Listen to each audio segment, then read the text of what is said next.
Alright, I'm back again. So I guess I ain't doing too bad. Alright. What's your favorite topic of conversation in a social setting? And be my kids. Your kids reflect who you are. And they actually grow up to be a lot like you. Where did you get your recipes? And how do you put your own personal twist on them? Well, me and my mom, we use a lot of my grandmother's recipes. But back in like the 70s and 80s, when she would go to church, they had this recipe book. And what it was, all the old women in the church would submit their recipes. They'd have like a bake-off, and then whoever won would be like at the cover of their book. So we used a lot of old-fashioned recipes, not only from my grandma, but from other people around the community as well. How would you rate your skill level when it comes to baking? Beginner, average, or expert? Average on my baking. Decorating? Decorating, I say above average, but not quite at experts. I'm not conceited. I don't think, you can't touch me. That's not me. You can always improve. And pastries and desserts? I'm pretty good at desserts. Pastries, we kind of bump heads. Tell me about some of the most elaborate cakes you've done. The most elaborate cakes? It'd have to be me and my mom about 6 years ago. For the zoo, we did a 8-foot cake. And you ought to see us. We had to go to Lowe's and get the plywood and cut layers. And what we did, we made it, each full sheet had a different animal on it. It turned out pretty cool. It was in the newspaper and stuff as well. Could you make a 5-tier wedding cake in an hour if you were challenged? Does a big girl like cake? Heck yeah! What's the largest cake you've ever made? The largest cake, I would have to say that 8-foot cake. I mean, how many people can say they made an 8-foot cake? Seriously. What's the hardest cake you've ever designed and made? The hardest cake.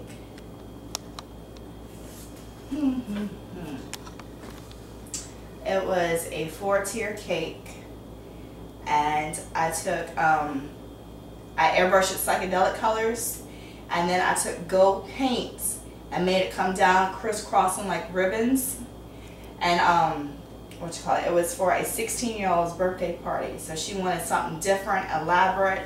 I mean, it turned out really cool, but I mean, it was very, very detailed. I mean, it was really a pick in the butt, but it did good. She was very happy. How would you rate your decorating skills under time constraints? I do really good. Like I said, I work in a grocery store in the summertime on a weekend, and ain't nothing to have, 20, 30 some orders. And you're only there for an 8-hour shift, so you do your stuff. You do what you gotta do. And when you're under time constraints, are you usually happy with your end results? Oh yeah. Even though sometimes they get in a rush, I mean, my customers, when they come pick up their cakes, they're very happy. So, I mean, you can't tell that I rushed. In your opinion, what makes a great cake baker or decorator? From skills to creativity, and what makes a bad one? Like I said, a bad one would be, they think they know it all, don't talk to you, don't want to show you nothing. A great baker or cake decorator is someone who's willing to show others what they know.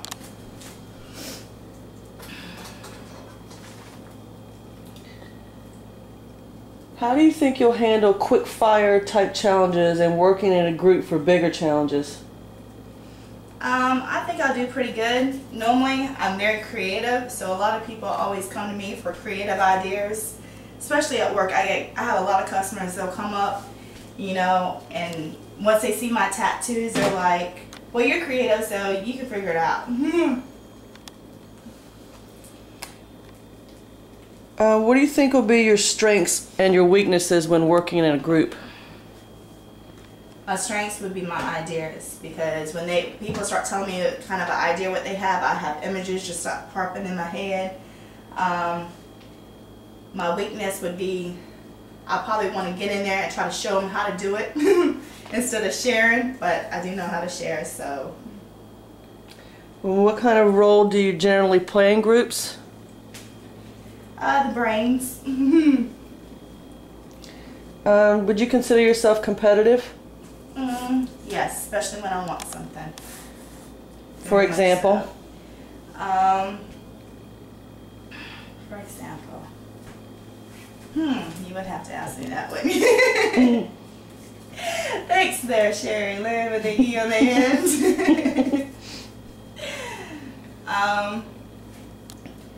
Just like this morning, you know, today's my day off. It's a Sunday. I normally don't get a weekend day off unless it's a holiday or I ask for it. But we got up at 6 o'clock this morning. 5:45. Oh, I'm sorry, 5:45, because I always want 15 more minutes. But we got up, and I'm standing here talking to y'all, decorating a cake, because I want this more than anything. Alright, if you're up against other contestants, will you be competitive in order to win the cash and the prizes, and how far will you go to win? Yes, I will be. And let me tell you something. I'm a crazy girl. I'll do most anything.